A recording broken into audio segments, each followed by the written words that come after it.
ሰላም የተከበራችሁ የኢትዮ ታይምስ ቤተሰቦቻችን እንደምን ቆይታችኋል? ለሰዓቱ የተመረጡ አዳዲስ መረጃዎችን ይዘንላችሁ ቀርበናል። በቅድሚያም አርዕስተ ዜና።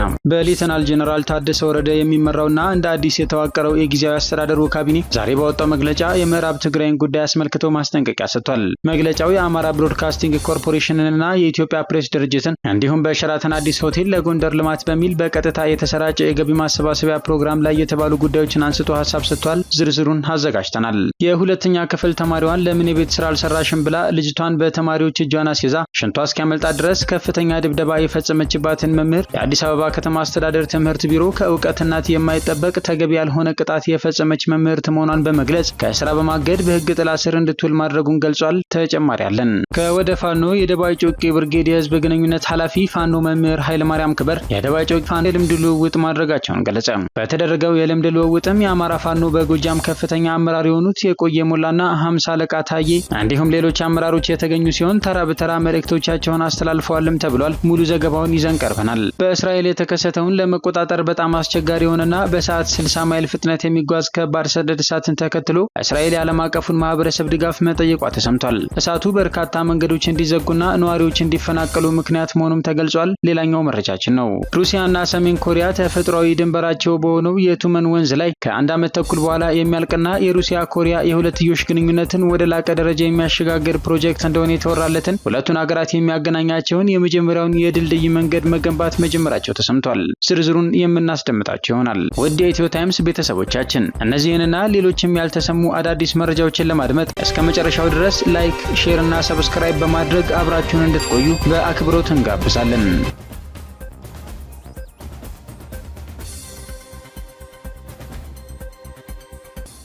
የሚኒስትሮች ምክር ቤት በዛሬው ዕለት ባካሄደው 44ኛ መደበኛ ስብሰባ በተለያዩ ጉዳዮች ላይ ተወያይቶ ውሳኔ አሳለፈ። ምክር ቤቱ በቅድሚያ የተወያየው ከጣሊያን ሪፐብሊክ መንግስትና ከዓለም አቀፍ የልማት ማህበር ጋር በተፈረሙ ሁለት የፋይናንስ ድጋፍ ስምምነቶች ላይ ነው። ከጣሊያን ሪፐብሊክ መንግስት የተገኘው የ11 ሚሊዮን 500 ሺህ ዩሮ ለአካባቢያዊና አረንጓዴ ኢኮኖሚ ልማት የበጀት ድጋፍ ፕሮግራም ማስፈጸሚያ የሚውል ሲሆን የ16 ዓመት የችሮታ ጊዜን ጨምሮ በ30 ዓመት ተከፍሎ የሚጠናቀቅ ነው። ከዓለም አቀፍ የልማት ማህበር የተገኘው 38 ሚሊዮን 100 ሺህ ኤስዲአር ለመማር ማስተማር ማጎልበቻ የትምህርት ዘርፍ ትራንስፎርሜሽን ፕሮግራም ማስፈጸሚያ የሚውል ሲሆን 0.75 በመቶ የአገልግሎት ክፍያ የሚከፈልበት ሆኖ 6 ዓመት የችሮታ ጊዜን ጨምሮ በ38 ዓመት ተከፍሎ የሚጠናቀቅ ነው። ምክር ቤቱም ብድሮቹ ምንም አይነት ወለድ የማይታሰብባቸውና ከሀገራችን የብድር አስተዳደር ፖሊሲ ጋር የሚጣጣሙ መሆናቸውን በማረጋገጥ ረቂቅ አዋጆቹ ለህዝብ ተወካዮች ምክር ቤት እንዲተላለፉ በሙሉ ድምጽ ወስኗል። በመቀጠል ምክር ቤቱ የተወያየው በአፍሪካ ፋይናንስ ኮርፖሬሽን መቋቋሚያ ስምምነት ማጽደቂያ ረቂቅ አዋጅ ላይ ነው። ኮርፖሬሽኑ ትኩረቱን በመሰረተ ልማት፣ በተፈጥሮ ሀብትና በኢንዱስትሪ ዘርፍ ልማት ላይ በማድረግ ለግል አልሚዎችና ለመንግስት አካላት የፋይናንስና የቴክኒክ ድጋፍ ለመስጠት የተቋቋመ ነው። ሀገራችን በአባልነት መቀላቀሏ ለግሉ ዘርፍ ተጨማሪ የፋይናንስ ሀብት በማቅረብና የግል ዘርፉን የማይተካ የኢኮኖሚ አንቀሳቃሽነት ሚና በማሳደግ ቀጣይነት ያለው የኢኮኖሚ እድገት ለማፋጠንና ድህነትን ለመቀነስ ጠቀሜታ ያለው በመሆኑ ምክር ቤቱ በቀረበው ረቂቅ አዋጅ ላይ ከተወያየ በኋላ ለህዝብ ተወካዮች ምክር ቤት እንዲተላለፍ በሙሉ ድምጽ ወስኗል። ሌላው ምክር ቤቱ ለአፍሪካ አህጉራዊ ነፃ ንግድ ቀጠና ስምምነት የእቃዎች ቀረጥ ምጣኔ ቅነሳን ለማስፈጸም በቀረበ ረቂቅ ደንብ ላይ ተወያይቷል። ስምምነቱ በአባል ሀገራት መካከል ንግድ እንዲስፋፋ፣ የገበያ ትስስሩ እንዲጠናከር፣ የእሴት ሰንሰለቱ እንዲጎለብትና የኢኮኖሚ ትራንስፎርሜሽን ማበረታታት የሚያስችል ነው። በአባል ሀገሮች መካከል የሚደረጉ ግብይቶች በታሪፍ ምክንያት ሳይደናቀፉ የእቃዎች ፍሰት የተሳለጠ እንዲሆን ከአባል ሀገራት በሚመጡ እቃዎች ላይ የጉምሩክ ታሪፍ ምጣኔን ለይቶ የመወሰን አስፈላጊነትን በመወያየት ምክር ቤቱ ደንቡ በፌዴራል ነጋሪት ጋዜጣ ታትሞ ከወጣበት ቀን ጀምሮ በአንድ ወር ጊዜ ውስጥ ተፈጻሚ እንዲሆን በሙሉ ድምጽ ወስኗል። ሌላው ምክር ቤቱ የተወያየው በትራንስፖርትና ሎጂስቲክስ ሚኒስቴር ለሚሰጡ አገልግሎቶችና በኢፌድሪ የሲቪል ማህበረሰብ ድርጅቶች ባለስልጣን ለሚሰጡ አገልግሎቶች የሚከፈሉ የአገልግሎት ክፍያዎችን ለመወሰን በቀረቡ ሁለት ረቂቅ ደንቦች ላይ ነው። ተቋማቱ አገልግሎት ለመስጠት የሚያወጡትን ወጪ በመሸፈን ገቢያቸውን አሳድገው ጥራት ያለው አገልግሎት በመስጠት የተገልጋይ እርካታን ማሳደግ የሚያስችል የደንበኞችን አቅም ባገናዘበ መልኩ የአገልግሎት ክፍያ መወሰን አስፈላጊ ይሆናል። ምክር ቤቱም በረቂቅ ደንቦቹ ላይ በስፋት ከተወያየ በኋላ በነጋሪት ጋዜጣ ታትመው ከወጡበት ቀን ጀምሮ በስራ ላይ እንዲውሉ በሙሉ ድምጽ ወስኗል። የውጭ ዜጎች የማይንቀሳቀስ ንብረት ባለቤት ወይም ባለ ይዞታ የሚሆኑበትን አግባብ ለመደንገግ የወጣው ረቂቅ አዋጅ ሌላው ምክር ቤቱ የተወያየበት አጀንዳ ነው። የዜጎችን የመሬት ይዞታ የማግኘትና የመጠቀም መብት በማያጣብብ መልኩ ለውጭ ዜጎች ህጋዊ አሰራር መዘርጋቱ የውጭ ካፒታል በሀገራችን ስራ ላይ እንዲያውሉ ለማበረታታት፣ የቤት ልማትና ተደራሽነትን ይበልጥ ለማነቃቃት፣ የመኖሪያ ቤት ፍላጎትና አቅርቦት ሚዛን ለማስጠበቅና ለዜጎች የስራ ዕድል ለመፍጠር ትልቅ ጠቀሜታ የሚኖራቸው በመሆኑ ምክር ቤቱ በረቂቅ አዋጁ ላይ በስፋት ከተወያየ በኋላ ወደ ህዝብ ተወካዮች ምክር ቤት እንዲተላለፍ በሙሉ ድምጽ ወስኗል። በመጨረሻም ምክር ቤቱ የተወያየው ከኦስትሪያ መንግስት ጋር የተፈረመውን የአየር ትራንስፖርት ስምምነት ለማጽደቅ በቀረበ ረቂቅ አዋጅ ላይ ነው። የስምምነቱ መጽደቅ የሁለቱን ሀገራት የሁለትዮሽ ግንኙነት ይበልጥ የሚያጠናክር፣ ለአየር መንገዳችን ተጨማሪ የገበያ ዕድል የሚፈጥር ከመሆኑም ሌላ የሀገራችንን ንግድና ኢንቨስትመንት በማበረታታት የውጭ ንግዱን በመደገፍ ቱሪዝምን በማስፋፋት የስራ ዕድልን በመፍጠርና በውጭ ምንዛሬ ግኝት ረገድ ትልቅ ጠቀሜታ ያለው በመሆኑ ምክር ቤቱ በረቂቅ አዋጁ ላይ ከተወያየ በኋላ ወደ ህዝብ ተወካዮች ምክር ቤት እንዲተላለፍ በሙሉ ድምጽ ወስኗል። መንግስት ላቀረብናቸው ጥያቄዎች አስቸኳይ ምላሽ ይስጥ በሚል መሪ ቃል የኢትዮጵያ ሰራተኞች ኮንፌዴሬሽን የዓለም የሰራተኞች ቀንን እያከበረ ይገኛል። ኮንፌዴሬሽኑ ለዓመታት የዘለቁ በርካታ የሰራተኛ ጥያቄዎች ያልተፈቱ መሆናቸውን በመግለጽ በኢትዮጵያ ለ50ኛ ጊዜ እየተከበረ በሚገኘው የሰራተኞች ቀንም ተከታዮቹ ነጥቦች ላይ መንግስት ትኩረት እንዲሰጥ የኮንፌዴሬሽኑ ፕሬዚዳንት አቶ ካሳሁን ፎሎ አሳስበዋል። በመሆኑም ከሰራተኛው የሚቆረጠው የገቢ ግብር ይቀነስልን፣ ዝቅተኛ የደሞዝ ወለልን የሚወስነው ቦርድ በፍጥነት እንዲቋቋም፣ ሰራተኞች በነጻነት እንዲደራጁ በማይቀበሉ ላይ መንግስት ህጋዊ እርምጃ እንዲወስድ፣ የስራ ላይ ደህንነት እንዲጠበቅ፣ የቤት ሰራተኞች መብት እንዲከበርና አዋጁ እንዲጸድቅ፣ ግጭቶችና ጦርነቶችን ለመፍታት ምክክር ኮሚሽኑን ሰራተኞች እንዲያግዙ እንዲሁም በአጠቃላይ ኢሰመኮ የጠየቃቸው ጥያቄዎች በአስቸኳይ ምላሽ ይሰጣቸው ሲሉ የኮንፌዴሬሽኑ ፕሬዚዳንት አቶ ካሳሁን ፎሎ ተናግረዋል። ከወደ ፋኖ የደባይ ጮቄ ብርጌድ የህዝብ ግንኙነት ኃላፊ የደባይ ጮቄ አናብስቶች የልምድ ልውውጥ አድርገዋል ብሏል። የአማራ ፋኖ በጎጃም የበላይ ዘለቀ 8ኛ ክፍለ ጦር የደባይ ጮቄ ብርጌድ በስሯ ላሉ ሻለቆች አባላት የስራ ልምድ ልውውጥ አደረገች ሲል ገለጸ።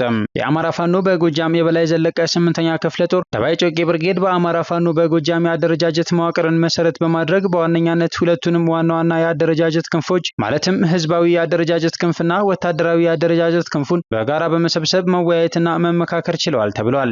ደባይ ጮቄ ብርጌድ በወታደራዊ አደረጃጀቱ በኩል በ5 ሻለቆች በመደራጀት በአራቱ ማዕዘን በኩል ከመንግስት ኃይል ጋር ውጊያ በመፈጸም የምትታወቅ ብርጌድ ስትሆን የደባይ ጮቄ ብርጌድ የህዝብ ግንኙነት ኃላፊ ፋኖ መምህር ኃይለማርያም ክበር እንደሚለው ደባይ ጮቄ ብርጌድ በምስራቅ ጎጃም ዞን ደባይ ጥላት ግን ወረዳ ካሉት አንድ የከተማና 22 የገጠር ቀበሌዎች መካከል 22ቱን ቀበሌዎች በፋኖ መዋቅር በህዝባዊ አስተዳደር የጎበዝ አለቃ አማካኝነት ያስተዳደረች የምትገኝ ብርጌድ ናት ብሏል። በተደረገው የልምድ ልውውጥም የአማራ ፋኖ በጎጃም ከፍተኛ አመራሮች የሆኑት አርበኛ የቆየ ሞላና 50 አለቃ ታዬ ብርሃኑ እንዲሁም የአማራ ፋኖ በጎጃም የበላይ ዘለቀ 8ኛ ክፍለ ጦር አመራሮች የተገኙ ሲሆን የተገኙትም ከፍተኛ አመራሮች ተራ በተራ መልእክቶቻቸውን አስተላልፈዋል ተብሏል። የአማራ ፋኖ በጎጃም የበላይ ዘለቀ 8ኛ ክፍለ ጦር የደባይ ጮቄ ብርጌድ ሰብሳቢ የሆኑት 10 አለቃ አያሌው ሳሳሁ ለሁሉም የተጠርናፊ ፋኖ አባላትና የቀበሌ ህዝባዊ አስተዳደሮች የጎበዝ አለቆች ድርጅቱ የአማራ ፋኖ በጎጃም መሪውም ዘመነ ካሴ፣ የትግል ምልክቱ ደግሞ ሻለቃ ዝናቡ ልንገረው፣ አስረስ ማረዳምጤና ሌሎችም ከፍተኛ አመራሮች እንደሆኑና ድርጅቱንና መሪዎቹን እንደ አይናችን ብሌን መጠበቅ ይገባል በማለት መልእክት ማስተላለፋቸው ተሰምቷል።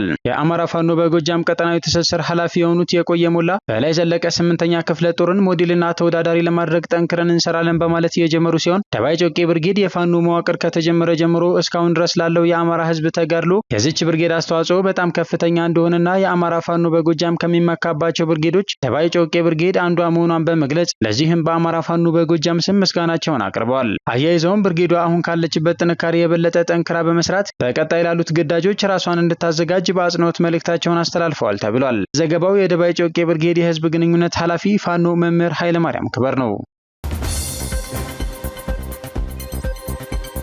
በትግራይ ክልል ጊዜያዊ አስተዳደር ካቢኔ ማስጠንቀቂያ ሰጠም። ሌተናል ጀነራል ታደሰ ወረደ የሚመራውና እንደ አዲስ የተዋቀረው የጊዜያዊ አስተዳደሩ ካቢኔ ዛሬ በወጣው መግለጫ የትግራይ ህዝብ ከመራራ የህልውና ትግል በኋላ የተኩስ አቁም መፈረሙን ገልጾ በስምምነቱ ማዕቀፍ ሰላማዊና ፖለቲካዊ ትግል እያካሄድን እንገኛለን ብሏል። ጨምሮም ምንም እንኳን የትግራይ ህገ መንግስታዊ ድንበሮች ባይመለሱና በስደት የሚገኙ ዜጎቻችን በአሳዛኝ ህይወት ውስጥ የሚኖሩ ቢሆንም ለዘላቂ ሰላም ሲባል የፕሪቶሪያን ስምምነት ተግባራዊ ለማድረግ ከኛ የሚጠበቀውን እያደረግን ነው ሲል አስረድቷል።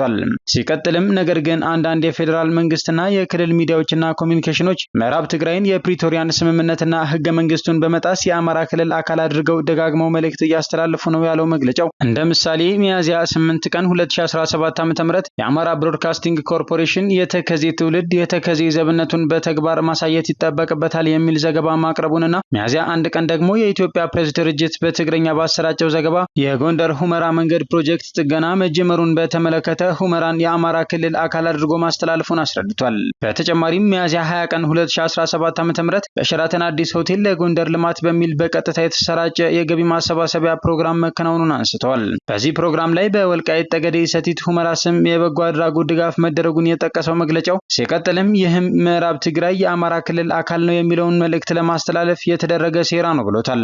መግለጫው በስተመጨረሻም እንዲህ አይነቱ ድርጊት የፕሪቶሪያን ስምምነት የሚጥስና የሰላም ሂደቱን የሚጎዳ እንዲሁም ግጭት ሊያስከትል የሚችል አደገኛ ድርጊት ነው በማለት ካቢኔው ድርጊቱን በጥብቅ እንደሚያወግዝ አስታውቋል። በመሆኑም የሚመለከታቸው ሚዲያዎችና አካላት ከእንዲህ አይነት ድርጊት እንዲቆጠቡ ጥሪውን አቅርቧል። በአዲስ አበባ በኮልፌ ክፍለ ከተማ ወረዳ 10 ሰላም በር ትምህርት ቤት የሁለተኛ ክፍል ተማሪዋን ለምን የቤት ስራ አልሰራሽም ብላ ልጅቷን በተማሪዎች እጇን አስይዛ ሽንቷ እስኪያመልጣት ድረስ ከፍተኛ ድብደባ የፈጸመችባት መምህር በቁጥጥር ስር የዋለች ሲሆን ከትምህርት ቤት ተባራለች ተብሏል። አስተማሪ ልጄን ተቆጣብኝ፣ ተናገረብኝ የሚሉ ወላጆች ደጋፊ አይደለሁም የሚሉት አንድ አስተያየት ሰጪ አስተማሪ እንደ ሁለተኛ ወላጅ ስለሆነ የሚታየው ተማሪን መስመር የማስያዝ ግዴታ አለበት። ነገር ግን አስተማሪም ቅጥ ሊኖረው ይገባል። ተማሪ እልህና ቁጣ መወጫ አይደለም። እንደዚህ ያለ ከፍተኛ ድብደባ መፈጸም ነውር፣ የስነ ልቦና ጉዳቱም ቀላል አይደለም ሲሉ ገልጸዋል። ከዚሁ ጋር በተያያዘ ዜና የአዲስ አበባ ከተማ አስተዳደር ትምህርት ቢሮ ከእውቀት እናት የማይጠበቅ ተገቢ ያልሆነ ቅጣት የፈጸመች መምህርትን ከስራ በማገድ በሕግ ጥላ ስር እንድትውል ማድረጉን ገለጸ። የአዲስ አበባ ከተማ አስተዳደር ትምህርት ቢሮ በኮልፌ ቀራኒዮ ክፍለ ከተማ በሰላም በር ቅድመ አንደኛና አንደኛ ደረጃ ትምህርት ቤት የሁለተኛ ክፍል ተማሪን የቤት ስራ አልሰራሽም በማለት ተገቢ ያልሆነ ቅጣት የፈጸመች መምህርትን ከስራ በማገድ በሕግ ጥላ ስር እንድትውል ማድረጉን ገለጸ።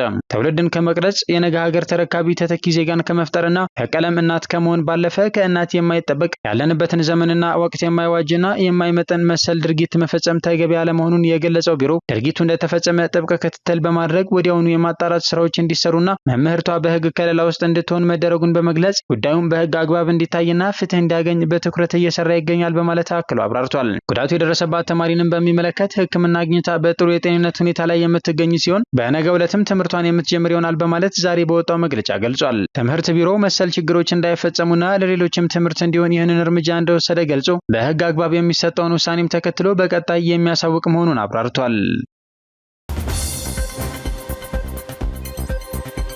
የቡርኪና ፋሶን የሽግግር ፕሬዝዳንት ለመደገፍ በቡርኪና ፋሶ ዋና ከተማ ኡጋዲጉ በሺዎች የሚቆጠሩ ሰዎች የሽግግሩን ፕሬዝዳንት ኢብራሂም ትራውሬ ለመደገፍ ሰልፍ ወጡ።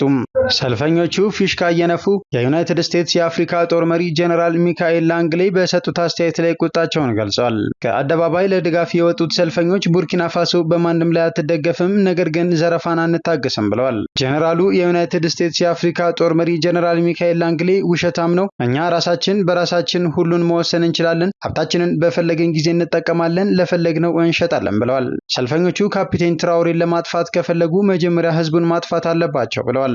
በ1987 ያጋጠመን ነገር አይደገምም። በካፒቴን ሳንካራ ላይ የደረሰው በካፒቴን ትራውሬ ላይ አይደርስም። ፕሬዝዳንታችንን ለመከላከል እስከ መጨረሻው ድረስ እንሄዳለን ሲሉ ተደምጠዋል። የድጋፍ ሰልፉ የወታደራዊ ባለስልጣናት መንግስትን ለመገልበጥ ሴራ ማግኘታቸውን ከገለጡ ከቀናት በኋላ ነው ሲል አፍሪካ ኒውስ ዘግቧል።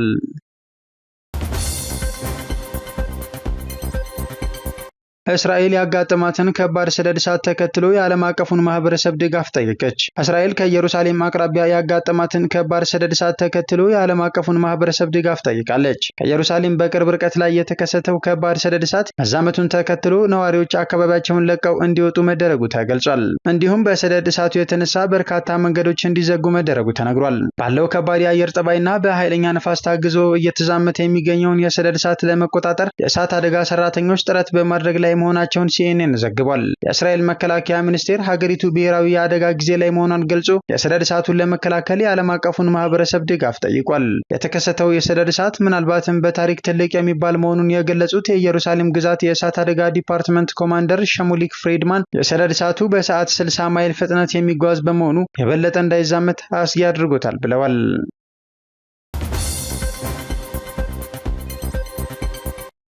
ሩሲያና ሰሜን ኮሪያ ተፈጥሯዊ ድንበራቸው በሆነው የቱመን ወንዝ ላይ ሁለቱን ሀገራት የሚያገናኛቸውን የመጀመሪያውን የድልድይ መንገድ መገንባት ጀምረዋል። የመንገድ ፕሮጀክቱ እየተጠናከረ የመጣው የሁለቱ ሀገራት አጋርነት መገለጫ ምልክት ነው ብለዋል ሀገራቱም። የሩሲያው ጠቅላይ ሚኒስትር ሚካኤል ሚሹስቲን ፕሮጀክቱን ይፋ ባደረጉበት ወቅት እንዳሉት መንገዱ የትራንስፖርት ወጪን ከመቀነስ በተጨማሪ በሁለቱ ሀገራት መካከል ንግድና ቱሪዝምን ያሳልጣል ብለዋል። ጠቅላይ ሚኒስትሩ ከሰሜን ኮሪያ ህዝባዊ ጠቅላይ ጉባኤ ሊቀመንበር ፓክ ታኤሶንግ ጋር በነበራቸው የቪዲዮ ውይይት ይህ በእርግጥም የሩሲያ ኮሪያ የሁለትዮሽ ግንኙነትን ወደ ላቀ ደረጃ የሚያሸጋግር ፕሮጀክት ነው ብለዋል። ከምህንድስና ልህቀትነቱ ባሻገር ፋይዳው የጎላ ነው። በወዳጅነት ላይ የተመሰረተ መልካም ጉርብትናችንን ለማጠናከርና ቀጠናዊ ትብብርን ለማጎልበት ያለንን የጋራ መሻት ያንጸባርቃል ብለዋል። የቱመን ወንዝ ላይ ግንባታው ከተጀመረው የድልድይ መንገድ በተጨማሪ እየዛገ ያለ የሶቪየት ዘመን የባቡር ሐዲድ ድልድይ ይገኛል። አዲሱ የድልድይ መንገድ ከአንድ ዓመት ተኩል በኋላ ሲጠናቀቅ ደግሞ በሁለቱ ሀገራት መካከል ባነሰ የትራንስፖርት ወጪ የበለጠ የገቢ ወጪ ምርት ልውውጥ እንዲሁም የተሻለ የቱሪስት ፍሰት እንዲኖር ያስችላል ብለዋል ጠቅላይ ሚኒስትር ሚካኤል ሚሹስቲን።